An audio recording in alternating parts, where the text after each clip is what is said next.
Hello friends, स्वागत है एक बार फिर आपके अपने यूट्यूब चैनल एजुकेशनल फैक्ट 2.0 पर। साथियों, जैसा कि आप सबको पता है कि मैं नित्य प्रतिदिन अतिथि शिक्षक, प्राथमिक शिक्षक, माध्यमिक शिक्षक एवं शिक्षा विभाग से जुड़ी तमाम नई नई अपडेट लाता रहता हूं। तो साथियों, उसी क्रम में आज हम चर्चा करने वाले हैं अतिथि शिक्षकों के संबंध में एक महत्वपूर्ण अपडेट। आखिर साला आवंटित कब तक होगी, उनके मानदेय पर क्या अपडेट है और आखिर आपकी मेरिट क्या रहने वाली है, इन सब पर और चॉइस फिलिंग में क्या सावधानी बरतें, इन सब की वार्ता करने वाले हैं। तो आइए हमारे साथ जुड़िए और हमारे चैनल का हिस्सा बनिए।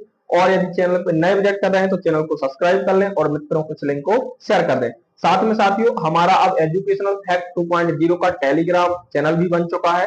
तो डिस्क्रिप्शन में आपको इसकी लिंक है, उस पर आप क्लिक करके हमारे साथ जरूर जुड़े। तो साथियों, आप सबको पता है कि चॉइस फिलिंग की जो विभाग के माध्यम से ऑफिशियल आदेश जारी हुआ था, उसकी आज लास्ट दिनांक है। आज तक आप चॉइस फिलिंग कर सकते हैं। तो उम्मीद करता हूं कि आप सबने ज्यादा से ज्यादा स्कूलों का चयन किया होगा, आपने कई ब्लॉकों का चयन किया होगा, यहाँ तक कि यदि आपको उम्मीदें हैं तो कई जिलों का भी चयन बहुत सारे छात्रों से देखने को मिला है।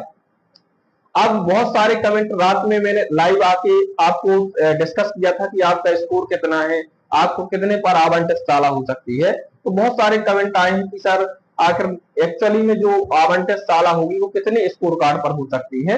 तो वही सब हम डिस्कस करना चाहते हैं। तो देखिएगा, आपने देखा होगा कि जो पहली काउंसलिंग हुई थी उसमें वर्ग 3, वर्ग 2 और जो वर्ग 1 की कट ऑफ रही है वो बहुत हाई लेवल पे गई थी।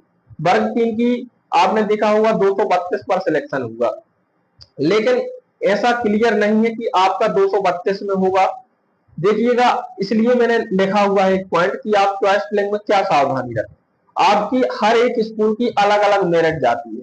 तो निश्चित रूप से यदि वर्ग 3 में आपके लगभग 208 से लेकर 215 स्कोर है तो मैं श्योर कह सकता हूं आपको साला आवंटित होगी। लेकिन बशर्ते आपको सावधानी ये रखना है कि आप स्कूलों का चॉइस अच्छे से करें। कैसे करें कि यदि आसपास की शालाएं आपको आवंटित हो रही हैं, यदि कोई ऐसा स्कूल है जो आउटर में है तो उसका फर्स्ट लेवल पे चयन करें, क्योंकि वहां पे लोग ज्यादा चॉइस करेंगे नहीं तो आपकी वहां की जो मेरिट है वो गिरेगी। इस वजह से आप ऐसे स्कूलों का चयन करें जहां पे कैंडिडेट पहुंचने की कम संभावना है, ठीक है ना। तो इस प्रकार से आप चॉइस फिलिंग करें। वहीं वर्ग 2 में विषयवार होती है। आपको पता है कि जो इंग्लिश की कट ऑफ है वो सबसे कम जाती है। यदि आपका इंग्लिश में लगभग 180 के आसपास है, 170 से 180 के आसपास है, तो आपको साला आवंटित हो जाएगी। वही बात करें हम सोशल साइंस में, सोशल साइंस में लगभग आपके पास 180 से 190 के बीच में आपका स्कोर होना चाहिए, तभी आपको साला आवंटित हो सकती है, ठीक है ना। क्योंकि 88 89 में साला आवंटित हुई है तो 180 85 आपका स्कोर है तो सोशल साइंस में आपका हो जाएगा। मैथ में बात करें तो मैथ में आपका 200 से लेकर 210 तक स्कोर होना चाहिए। 200 से लेकर 210 तक यदि आपका स्कोर है तो निश्चित रूप से आपको भी साला आवंटित हो जाएगी, ठीक है ना। वही बात करें हम, क्योंकि अब बायो वालों को मैथ के स्थान पर लेते नहीं है तो मैथ का होता है, सोशल साइंस का होता है और इंग्लिश का होता है, ठीक है ना। और संस्कृत का आपको पता है कि जब आपकी छात्र संख्या 200 प्लस हो तभी एक संस्कृत का पद हाई स्कूल में ओपन होता है। तो हाई संस्कृत में आपको हाई मेरिट जो देखने को मिलती है लगभग 200 के समथिंग। यदि आपका स्कोर है 200 से लेकर 205 तक तो संस्कृत में भी आपका चयन हो जाएगा, ठीक है ना। इस प्रकार से ये वर्ग 2 की मेरिट रही। वर्ग 3 में लगभग यदि आप देखें कि फिजिक्स की मेरिट जो है वो लगभग 170 प्लस आपका स्कोर है तो लगभग आपका फिजिक्स में हो जाएगा। केमिस्ट्री में लगभग 170 से 175 80 के बीच आपका हो जाएगा, ठीक है ना। वही बात करें मैथ की तो मैथ में आपका लगभग 190 के आसपास स्कोर होना चाहिए, तभी वर्ग 1 में आपका चयन हो पाएगा। तो इस प्रकार से और भी अन्य विषय हैं, लेकिन आप एक मोटा मोटा हिसाब रख लीजिए। लगभग आपके 175 प्लस यदि आपका स्कोर है तो आप वर्ग 1 के किसी भी विषय में, चाहे आपकी सोशियोलॉजी हो, भूगोल शास्त्र हो, अन्य जितनी भी आपके पैनल है आपको आपका उसमें चयन हो सकता है, ठीक है ना। तो लगभग ये मोटा मोटा हिसाब है। इसके बाद बात करें हम मानदेय। मानदेय आपको पता है कि आपका हाल ही में बजट जारी हुआ है और कहीं कहीं आप सबकी सैलरी आ भी चुकी है। तो लगभग आपको 2 से 4 दिन में जिसकी भी सैलरी नहीं आई है, बिल नहीं कटे हैं, 15 अगस्त के पहले सभी की सैलरी आपको देखने को इस माह की मिलेगी। अब बात करें कि मानदेय वृद्धि, सर मानदेय वृद्धि देखिएगा, हमारे शिक्षा मंत्री जी राव प्रताप सिंह कई बार वक्तव्य दे चुके हैं कि हम आप सबका मानदेय में वृद्धि 38% तक करेंगे। वास्तव में ये रियलिटी है और सत्य है, क्योंकि मैंने वहां के शिक्षकों से बात भी की है जहां से उन्होंने वार्ता की थी, ठीक है ना।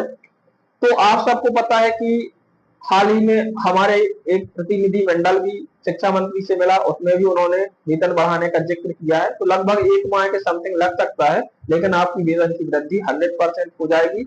लगभग वर्ग 3 में देखें तो 15,000, वर्ग 2 में देखें तो 20,000 और वर्ग 1 में 25,000। इस स्वयं शिक्षा मंत्री जी के वक्तव्य रहेंगे, तो निश्चित रूप से आपको मानदेय में वृद्धि देखने को मिलेगी, ठीक है ना। थोड़ा टाइम लगेगा। बाकी सीएल के आदेश 15 अगस्त तक आने की चांस है। 15 अगस्त से पहले पहले आपके सीएल के आदेश हो जाएंगे, आपको सीएल की पात्रता हो जाएगी। लेकिन एक कमी थोड़ी सी रह रही है जिस पर हम लोग कार्य कर रहे हैं। मातृत्व अवकाश बहुत जरूरी है, इसके लिए हम प्रयासरत हैं। मातृत्व अवकाश मिले तभी महिलाओं के साथ भी न्याय हो सकेगा, ठीक है ना। और बाकी शाला का जो चॉइस फिलिंग आप लोग कर रहे हैं, थोड़ी ध्यान पूर्वक करें, क्योंकि आप अतिथि शिक्षक की नौकरी करने जा रहे हैं। तो उसमें यदि आप दूर की शाला चॉइस करेंगे तो आपको फायदा नहीं होगा। आप आसपास नजदीक जितनी भी शालाएं हैं उनका चयन करें, और जो आउटर में शालाएं उनका चयन करें, क्योंकि हर एक स्कूल की मेरिट अलग अलग बनती है। तो आप ऐसे स्कूलों का चयन करें जहां पे शिक्षक नाम मात्र पहुंचने की संभावना है, तो वहां पे आप ज्यादा दिन तक कार्य भी कर सकेंगे। आपको शिक्षक आने पर बाहर नहीं किया जाएगा और निश्चित रूप से आपको ज्यादा समय मिल पाएगा, ठीक है ना। और आपका चयन कम स्कोर कार्ड में हो पाएगा, ठीक है साथियों। तो इन सब पे हमें आज वार्ता करनी थी जो हमने आपसे बिंदुवार की है। वीडियो देखकर कैसा लगा कमेंट बॉक्स में अपना रिस्पॉन्स लिखें। साथ में हमारे टेलीग्राम से जुड़ना ना भूलें। बहुत बहुत धन्यवाद साथियों।